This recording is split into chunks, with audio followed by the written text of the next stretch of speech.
Jungling is the undisputed highest early game impacting role in the entire game and can be one of the easiest roles to gain a crazy amount of elo. I'm Coach Kybet, and today you're going to learn some of the fundamental aspects to being a jungler. This guide that you're watching is part of a course that I'm creating on GameLeap. We have hundreds of in-depth guides on different roles and champions created by me and other high elo players, so make sure to join our platform to reach your desired rank fast. F-keys. Now, F-keys are actually one of the most important things anybody can use as a jungler.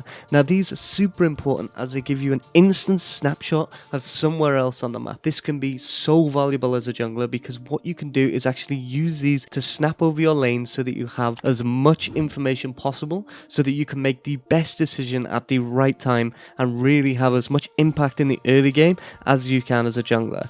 Now, one thing that you can do with F-keys is use them as you're actually taking your camps. Now, this means that if you're auto-attacking your camps, you really don't need to be looking at what you're actually doing in that camp, because at the end of the day, if you're looking at the camp or not, you're still going to be auto-attacking them without using abilities if you don't have them and they're on cooldown. So one of the most important things that you can actually do is while your abilities are on cooldown and you know that you're safely hitting a camp, sometimes you can kite specific camps to save some HP, but you still want to be looking to use your F-keys over the map just so that you can make a good plan about where you're actually going to go to after you finish that camp. This is super important and something that junglers really don't do, and it's one of the most important things that you can actually learn. Another good thing about using F-keys is you can catch summoners being used all over the map. So say if you're trying to track flashes so that you can target a specific lane that doesn't have flash, what this means is you can actually snapshot over that lane and you're no longer reliant on your team in order to give you information that that flash is gone. So what this means is you're really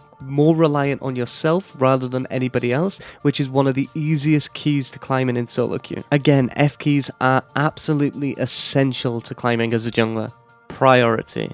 Now, priority is the concept of how a laner can actually move from their lane in order to help you with whatever you want to achieve in the jungle, without losing as much XP or gold as what the enemy laner would lose if they were to respond to this.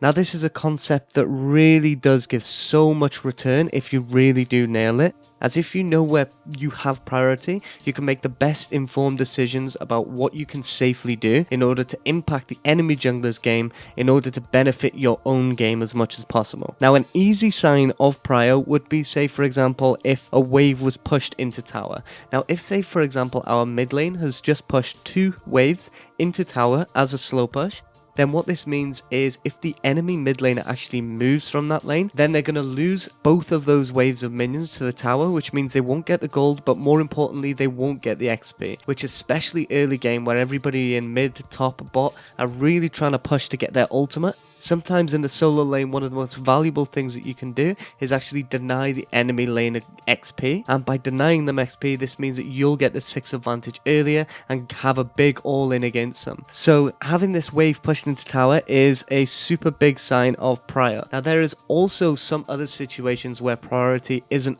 as clear.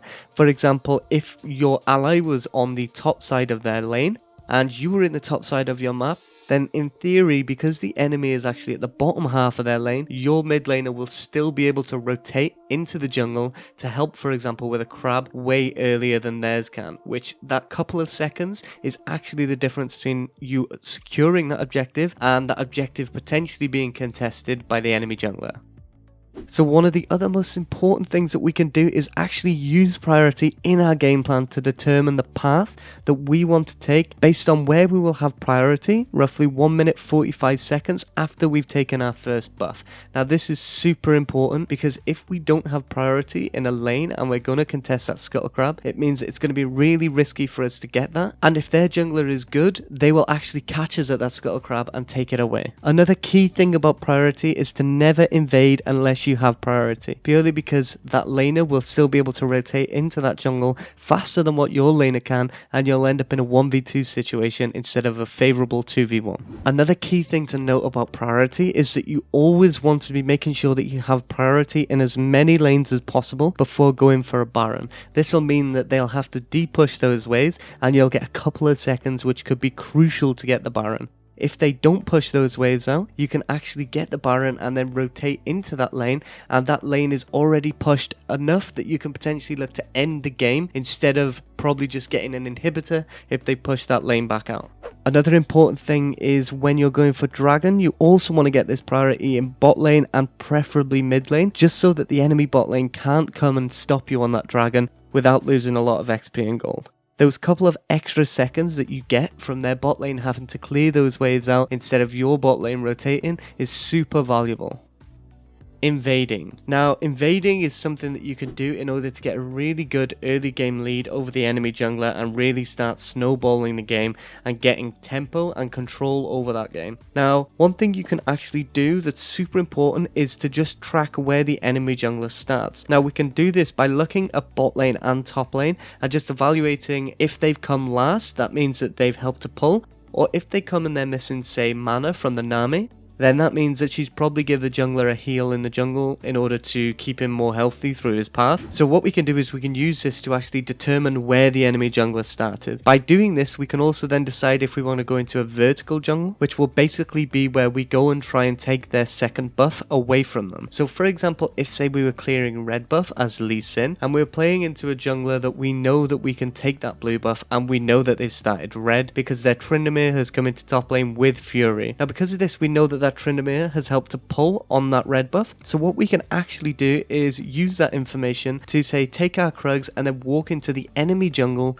put a ward over the back of their blue buff and actually steal their blue buff away from them. Now this is so good for us as jungler because what we can do then is we are in a situation where if the enemy jungler does not realize what we've done and they don't go and contest our blue, even if we don't really have too much impact on the lanes early, we can actually go and then take our blue buff and then end up with a 3 buff start, which this is super important because if we have 3 buffs of XP to start, that means that their enemy jungler has only had 1 buff. Now this is super important because that means that we in theory have 2 buffs above the enemy jungler, which is super important and very good for snowballing early game out of control for that really big early XP advantage. Another thing that you can also do is if you want one of your lanes to snowball, say for example if you want your top lane Akali to really snowball, what you can actually do is start your red buff, say on red side, and actually choose to go into a vertical jungle purely because you can lock down that side of the map and give Akali as many resources as she needs in order to get her power spikes and really end up snowballing the game. Now, another big thing to notice is if we were to take one jungle camp out of the enemy jungler, say for example our mid lane has priority and we can walk to chickens, steal that chicken camp away, then what this means is even though we've only stolen 1 jungle camp from the enemy jungler, in theory this gives us 7 jungle camps to our route. Now because of this, we have 7 jungle camps, but they only have 5. So even by taking 1 jungle camp, in theory we actually get a 2 camp lead over the enemy jungler, and this is super safe to do if we have priority. The Holy Trinity of ganking. Now this is something that I really do enjoy using with my students, as this is one of the core concepts of how you cannot gank specific parts of the map. Now what the Holy Trinity of ganking actually consists of is mobility, CC and damage. Now if say for example we're playing Nunu and our top lane is a Tryndamere playing into a Kayle, we know that that Kayle actually has a lack of mobility while I as a Nunu have CC and my Tryndamere has damage. Now because of this we have all 3 points needed to actually gank that lane. Now this is super important because if we're missing some of these fundamental key points, it means the success of that gank is going to be way lower. Now this does happen sometimes, but there are other certain ways that we can determine where to gank even if our lanes don't meet these 3 criteria in any lane. This is something that you evaluate in the early game and you evaluate while you're loading into the game when designing your game plan. Now you can design your game plan around where you can go based on this Holy Trinity of ganking, which is super important because you can choose what the most successful lanes to camp will actually be. By using the Holy Trinity of ganking in your game plan, you can actually decide what jungle path you want to go based on what lane you should be focusing first. Now, in the odd occasion that you cannot meet the 3 criteria in any lane whatsoever, then the best thing to do is find a lane that has the closest to all 3 of these points as you possibly can. Now, this isn't as good, and the success of this gank will be more skill dependent, but it's still better than not ganking at all. What you can also do if you're really desperate is you can actually just gank a lane purely for priority, and then you can use that priority to actually invade the enemy jungler and take a fight with the enemy jungler instead of trying to gank a lane. This can be just as important, as just because you can't meet all three criteria in a specific lane does not mean that their jungler can. So by shutting out their jungler, in theory you neutralize their advantage of having gankable lanes. A game plan. Now, this is the most important part of this entire video. Now, a game plan is very important as a jungler, as the first 10 minutes of that game is in your control. That game is yours to win in that first 10 minutes, which is why jungle is such an impactful role on the game and why you can get such quick elo gains playing the jungle. Now, I rarely ever see players thinking of a well-structured game plan at the start of the game, and this is something that everybody can do to improve at a rapid rate. Now, a game plan is where you evaluate what you're going to do in the first 10 to 15 minutes of the game in order to get as much impact as possible. So what you can do is you can use priority, or what lanes have priority, based on things such as if they have a range advantage, then naturally they'll get more priority over a melee matchup, especially at level 1. Also, if say for example we had a Kai'Sa Lux bot lane against a Pyke and a Jinx, we know that Kai'Sa and Lux actually has way more AoE damage than the Jinx and the Pyke will, purely because Pyke will take his Q first, which will be a single target ability, whereas both of the other laners will have AoE. Now, because of this means at level 1, they're more likely to get priority in this lane, so it's not a good place for us to look to go for a Scuttle Crab. So what we want to be doing is finding a Scuttle Crab at 3 minutes 15 that we actually have priority for over the side lanes. So for example, if we had a Kennen top, we know that Kennen is more than likely going to get priority into the Tryndamere. So we can put this into our jungle path and decide that we're going to start, say, red buff and work our way up to the top side of the jungle rather than vice versa, purely so that we have that Scuttle Crab there ready at 3:15 with priority in top lane and hopefully priority in mid lane to come and help us take that Scuttle Crab.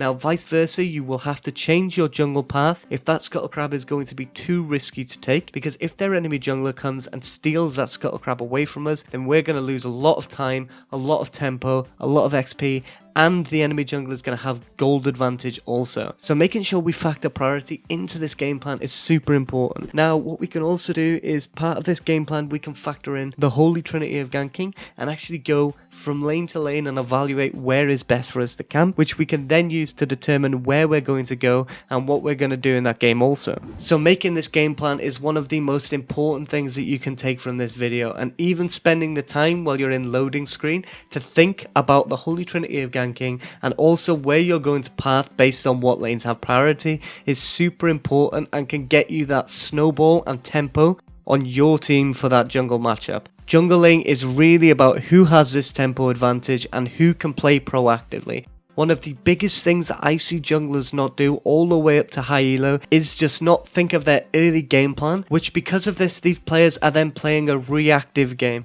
They're reacting to everything that happens on the map instead of being proactive. Now, being proactive is literally one of the most important things to taking over a game, and one of the most important aspects for actually winning in solo queue, because you have to take control of every single game you play solo, and this is super important to do as a jungler. And there we have it, jungle fundamentals that every jungler should know to get to high elo. Now that you know some of the fundamentals of jungle, remember to check out my other guides on Game Leap to expand your knowledge even further. I highly recommend it because I know that our courses will help you get much better, much faster. Getting a membership is easy and costs the same as a Twitch sub, but you get 100 times more value. We are so confident that you'll love it. We're willing to offer a 10-day money back guarantee, so there is zero risk for you. Click right here to get started at 25% off.